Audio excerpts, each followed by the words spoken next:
I came down the highway to hand out a very special award to a unique individual who has given most of his life to the game here in the ACT and the Brumbies. The Nick Farr-Jones Spirit of Rugby Award being handed to Gary Quinlivan, Quinzo as we know him so fondly, is something that I'm proud to be associated with for a man who has done so much for the game. It was all a surprise for Quinzo, so I wasn't too sure of being able to get him into the room, so that was a great achievement. And I like to call him the heart and soul of the Brumbies organisation.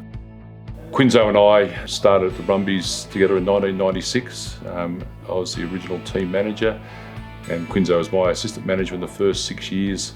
No one had written a book on what managing professional rugby teams was all about and how it was done. So each day was a new experience for us, and we worked through many different scenarios together to find the outcomes. He's the heart and soul of the place, there's no doubt. He really is. He's the chairman of selectors.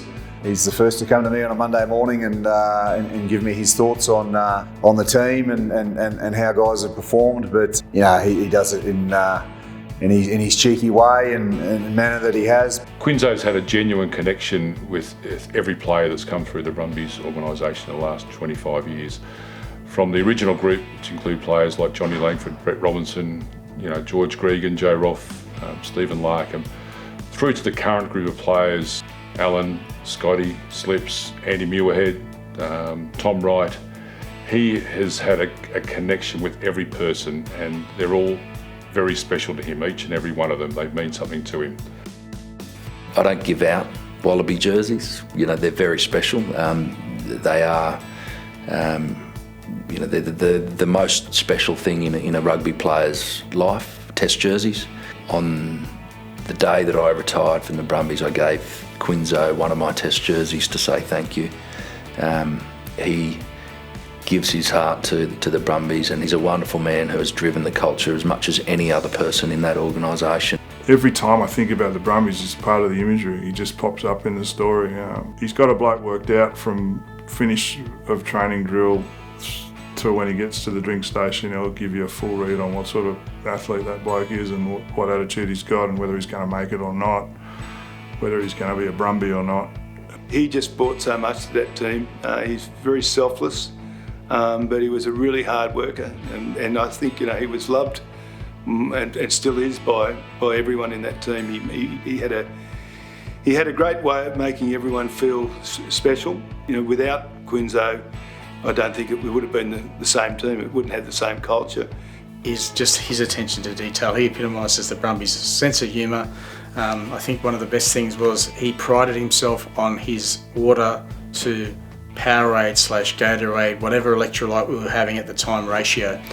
And if it didn't taste good, he used to take it personally. So players were always giving him a hard time. Even Justin Harrison today was giving him a hard time about how bad his ratio was. Yeah, Quinzo is without a doubt the best sports drink mixer known to man. Well, he's a bit like Colonel Sanders there. He never refused to give it away. I was never allowed near the Powerade, so he takes all the credit for that. He takes great pride in what he serves up on a daily basis. He had a special ice, particularly when it got a little bit hot. He'd have the ice water, so it was at the right temperature. So when it hit those tonsils, it was perfect, so there's no excuses for not being hydrated. We used to give him a hard time back in the day because he wasn't keeping up to speed. His legs didn't move as quickly as he'd like to. The forwards are over here and the backs. He used to blow up saying, "Why can't you train closer?" Like, that's when we got him the little four-wheeler. Oh, and he was like a little kid getting a Tonka toy when he had that. Then he was loaded up with the hydration. Ratio was perfect. Temperature control, perfect. Yes, he got a new cart for out on the field. So many thanks to Baldwin Ag, Paul Nicol there from Baldwin Ag, and Lockie McCaffrey, who had a bit to do with it too behind the scenes. So the old fart mobile now is brand new. A lovely picture of Quinzo and some of the older players on the bonnet of the car, and I think the horn there will get a bit of a workout, and it might get disconnected at some stage.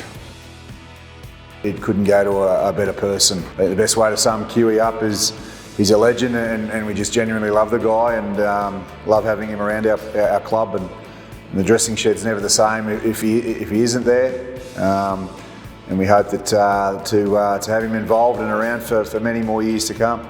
I'd just like to thank them all. It was nice to have them there because they're all very special to me also. It's the community that actually drives our game, and it's people like Quinzo, volunteers across this country, that do so much to keep rugby being played. To finish the year awarding Quinzo the Nick Farr-Jones Spirit of Rugby Award is just an underline to what has been a tough year, but something that I'm so proud to be able to do at the end of the year to make his Christmas hopefully one to remember.